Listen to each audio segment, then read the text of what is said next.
But because you keep interrupting me, you gotta. Oh do the shit! read. I have to do this. I said you're. Yeah, you. I have to read the copy. You think you can do my job better than me, Ben? All right, there we go. So I guess I'm reading the copy today. I'm dyslexic, everybody. So that's almost all the reads for the Return of the Movie are improv. Let me just get my imaginary glasses on. Hello, everybody. It's 2FAST2MOVIE. I'm your host, Abraham. That's not right. And with me is my co-host, Ben. That's also not right. Here to talk about Season 1, Episode 16 and 17 of Attack on Titan, What Needs to Be Done, and Female Titan. Before we begin, please be sure to subscribe and hit that bell for notifications. And as always, be warned of spoilers for all of Attack on Titan. You have been warned. Terrible. Hey, I think I had good flow during all that. I think it was really funny how you were like, my name's Abraham. Fuck. That's not right.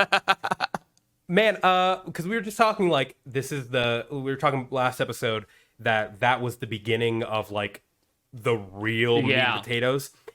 Now... Female Titan arc, baby! Yeah, female Titan arc, really. It's like the first time you're like, oh, there's people in them. Oh, yeah. They're intelligent. Oh, yeah.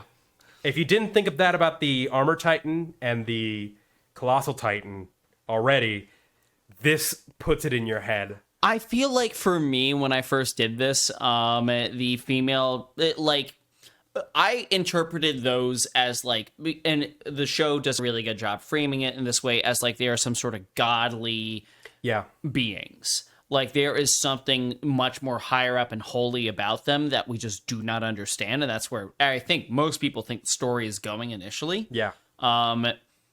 And then, of course, you see the female Titan running down the fucking street, and you're like, "Oh, she's fast. That's scary. Yeah, she looks a little she looks a little like the other Titans. Oh, he's going for her, and she just fucking smacked him like a baseball bat. Yeah, the yo-yo. Oh, that hasn't happened yet. You're talking about the one where she just completely fucking whiplashes someone. Yeah. No, that hasn't happened yet. Oh, man. Yeah. Sorry, these episodes blend together. The whole female Titan arc is good. I think that's next episode, actually, because I know that's when she's going deeper in. It is. Again, this is the first appearance when she faces off with Armin. Yeah. Which we'll talk about in a second.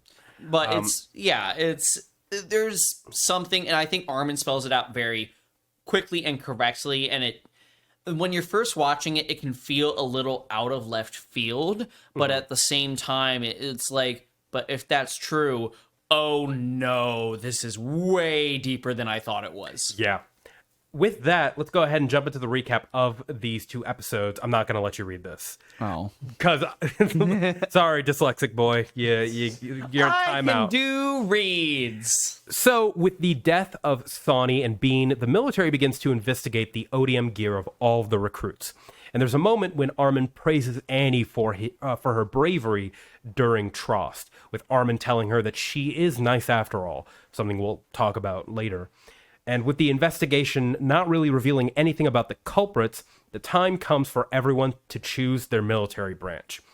Everyone except for Annie decides to join the Scouts, and soon they begin to embark on the journey to retake Wall Maria, or so they think, because as the operation begins, Erwin's formation plan is working out seemingly fine, until a strange female Titan, shall we, shows up from the right flank, implying that everyone on that side has already been killed. As Armin, Jean, and Reiner attempt to face off with it, Armin cleverly uses misinformation to confuse and distract it. Meanwhile, Reiner is seemingly killed by it, only for him to narrowly escape, and for her to quickly change directions towards Eren. So, I quickly want to... Well, not quickly, because it's going to be a big segment. Okay.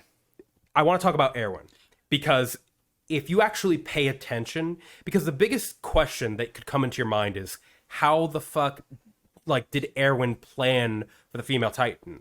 Yeah, later on, there's traps. Yeah, it's very obvious that it like basically what and like I think we forgot to mention this in the read. But he's given basically every single person that is in this formation different information as to where Eren actually is. And so if you actually think about the logic of the show, from, especially this helps like looking back, there's a clear line of logic that leads Erwin to suspecting that there are more Titan shifters. So, Colossal Titan appears like a lightning bolt out of the sky. Yeah. Then another Armor Titan appears randomly, and they just both disappear. Everybody in the scouts is like, what the fuck is going on? That's obviously suspicious. What the fuck? Then 5 years later, randomly, boom, appears again. Now you know they're intelligent, they're organized, and they have purpose. They have goals. Yeah. Then Eren comes out of his Titan form. Boom. Titans can turn into people, or people can be Titans. Yeah. Meaning that if Eren's a Titan shifter, there's more. Colossal and, Armor Titan are definitely Titan shifters. So the plan was to, like, capture one of them. Like, knowing that. But there's a small detail. You blink and you miss it. At the induction ceremony, when Erwin is, like, talking to the recruits, he loudly exclaims the plan.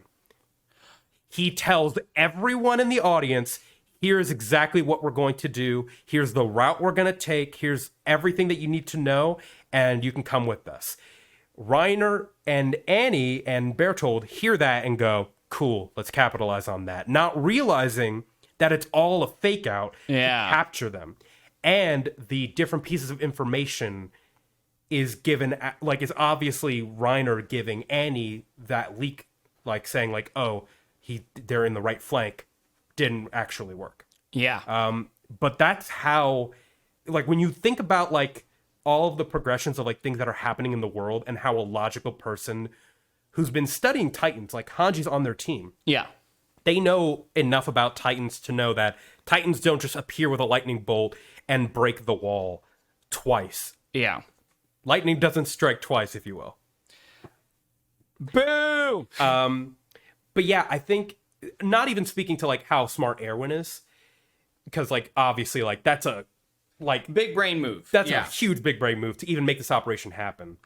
I think what's especially important is that Erwin intentionally gave people false information, knowing that it would be leaked. So, that's the interesting thing. It's like, I was looking at that and, like, he's planning that, and I didn't really think about, like, oh, he's already come to that conclusion about... Because my whole thing is, like, it makes sense that he would think that there's a spy at this point. Yeah. Or someone that is actively working against them. To me, it was, like... It does make sense when you think... And also, we had this whole conversation about him and Commander Pixies being, like, one of the... Like, two of the only really competent people in the military so far. Like, you can say Levi's competent, but Levi's not going to strategize at all. Yeah. Like, honestly, it makes too much sense. Yeah. That's the only way that you could even justify, because, like, they had it already set. They said they were gonna, like, rest in the woods, but only, like, a handful of, like, the, like, lead recruits, like the people that are, like, veterans, know that, like, this is not actually the plan. So yeah, I believe it's just Levi's squad that has that information, if I'm not mistaken. I would have to wait until we get to the deeper into the forest to see how many people are actually waiting. Yeah. But regardless, it's something. This is something that Erwin talks about later on, about standing on a mountain of corpses, and, like, the willingness to sacrifice. Yeah. He talks about that in season 3, and also later down the line in this, like, arc. Well, even earlier, he tells the recruits that are joining, like, if you are ordered to die, will you? And I just got chills during that moment, because I'm like, oh, right, because there's going to be no scouts by the end of the season 3. Yep. Like, that's it for the entire branch of that military by the end of season 3. Mm-hmm. Yeah, it's great that these seeds for Erwin's character were planted so early on. But it's a shame that the information isn't explicitly said. Yeah. Like, I think we needed, like, one small scene where Erwin, like, flashback, like, explains the plan to Levi. Or, like, to Hanji, like, saying, like, Hanji, what do you think about this? Like, and, like, back in season 1, where we'd be like, Titans don't just appear and destroy the wall. Like, I wish there would have been more You could have like even intercut that with the actual scenes Plan. of them like successfully pulling it off and beginning to capturing. I mean, there's always such writing plans in fiction is always such a it's such a difficult thing, because if the plan is in there, then the audience knows that the plan is not going to work. If you write out the plan before the event happens, the audience knows that it's not going to actually be pulled off. So you're in a situation where you're like, I have a really cool plan for this character that I don't want to work, but I don't want to telegraph to my audience that it's not going to work, because that's going to completely remove the absolute dread and hopelessness later in the scene when they already know that that's going to happen. And like you're saying, the female Titan inevitably escapes. Yeah. So when those traps do, like, you have to ride this fine line. However, it's such a common and tropey thing to, like, as a successful plan is happening, being like doing intercutting flashbacks to that plan. But I think for just the pure chaos of what's going on here and everything that, because this show has a really claustrophobic, I wouldn't say claustrophobic is not the right word. You never really know what's going on until it's too late. Yeah. And I think in order to be able to keep that sort of feeling of paranoia, it was necessary in order to not have this plan be spelled out. Because at this point, we don't know if there's enemies in the scouts. Yeah. Like, everyone is suspect going through. We know that the scouts are slightly more reliable, but, like, for all we know, Hanji could be, like, one of the problems. True. And again, like, that's kind of the thing where you're like, is it more important on a rewatch, or is it more important on a first viewing? Yeah. And in this instance, I probably agree with you. It's more important on a rewatch than it is on, like, explicitly knowing, because the writers tell you. Like, the only reason why I can piece that together is because we know now that Reiner, Annie, and Bertold are the infiltrators, and we know that that's the only time that they could have gotten that information. Yes. So, you know, like, I can sit here and, like, wish all I want, but, like, it's still good storytelling. Yeah. Really, really good storytelling. And I will say, it is telegraphed a little. Armin is like, it's so weird that he's putting out this information. Yeah. Like, this is a really sensitive operation. Why is he putting this out? He must want somebody to know. Mm-hmm. But again, you never even consider the fact that he's trying to lure a Titan. Well, Armin is known for his big, like, that bowl cut hides that enormous abnormal skull. Like, he's got a big forehead going on under there. It's unimaginable. I was saying this in the read. And you mentioned this too, how he yells out something to the female Titan, which, spoiler, it's Annie. It's Annie. I mean, fucking. I remember watching this back in the day. It's just like, who do you think the female Titan is? And everyone was like, what do you mean? Who do you think? They have the same nose. The nose bridge. But you were saying about Armin yelling something to Annie. What is it that he yells to her, kill her, that's the one that killed my best friend in the northern garrison. Which I will say, on rewatch, it makes sense why she starts going straight towards the center, because he's having a conversation with Reiner and Jean earlier about it being towards the center. Yeah. Which I believe is part of that exchange of when he lets Annie grab him. Yeah, because he I think what happens is Annie attacks. Reiner's like, what the fuck? She's not supposed to be here. They're being chased, and then Reiner and Armin have that conversation. Then she catches up. Yeah. Well, actually, no.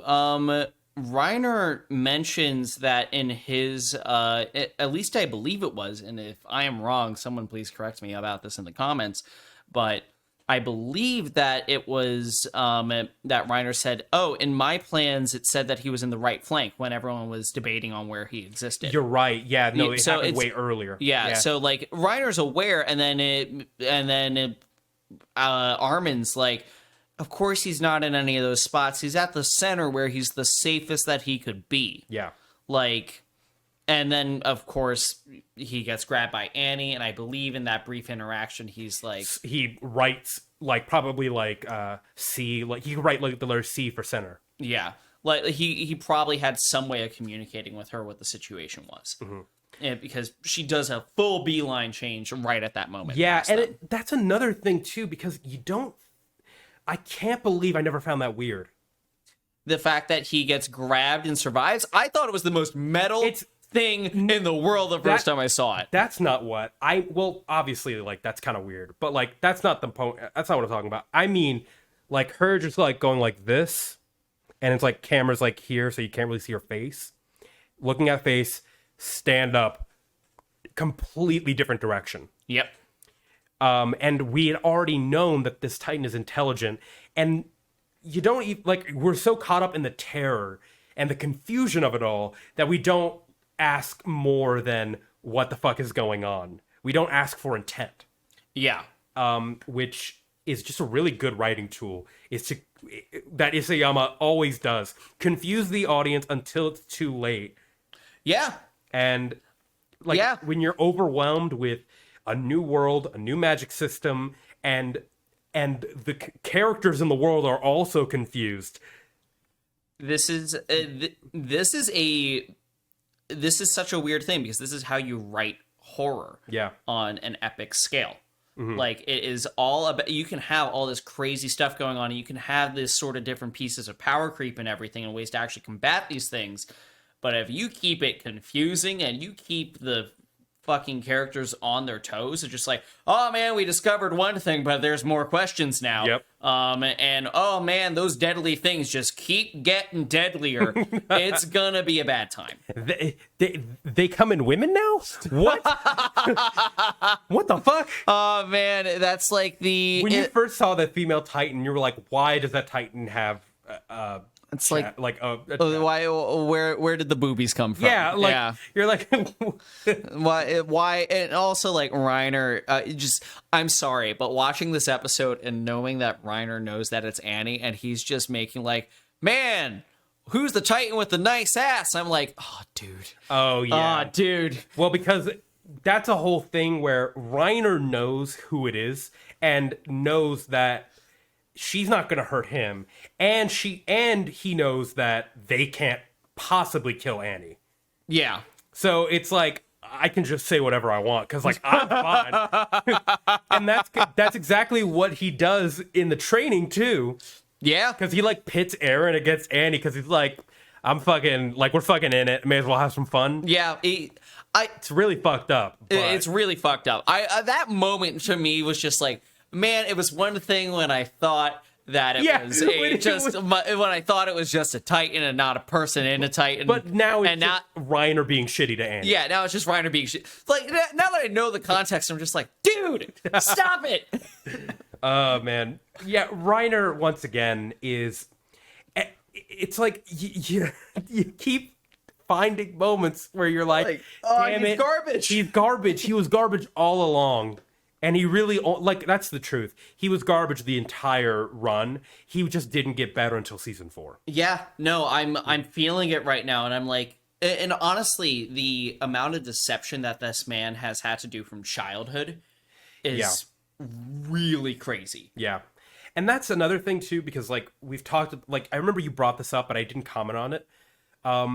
You mentioned before, like, Eren's nature and how like violent he was, and like how hyper fixated on like killing the Titans he was, and we were like, he's just a kid. Like, we don't know where the line is between excusing you for your trauma and you having to own up for the things you've done. Don't know where the line is. I don't think there is. I don't think that. Yeah, I was about to say, I don't think it exists. It's like a gradient. And like I feel like you become more and more judgmental of someone the longer it goes on. No, I don't think it's a gradient. I think it's just these two things can like need to exist as separate pieces. You can simultaneously know that what you are doing is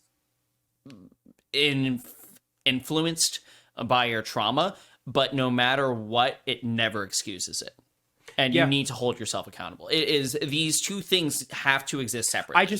I meant from like an audience perspective. Oh, from an audience how I judge. Oh, that's the thing.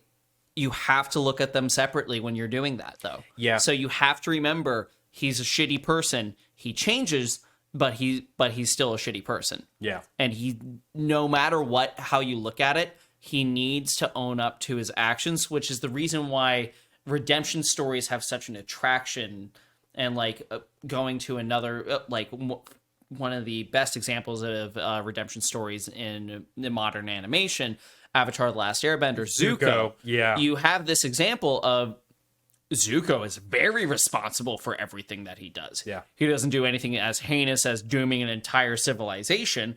But he's still ultimately responsible for hindering the Avatar on his mission to... Yeah, attempted murder. Yeah. Like, there's a lot of things that Zuko is inherently responsible for and doesn't own up to. Yeah. And he just kind of leans on the fact that his trauma is informing this instead of dealing with it. Yeah. And Reiner is in the process in season 4 of doing that now. Yeah. Trauma isn't an excuse, it's a reason. Yes, which, exactly. That's a very big difference. I think you're right.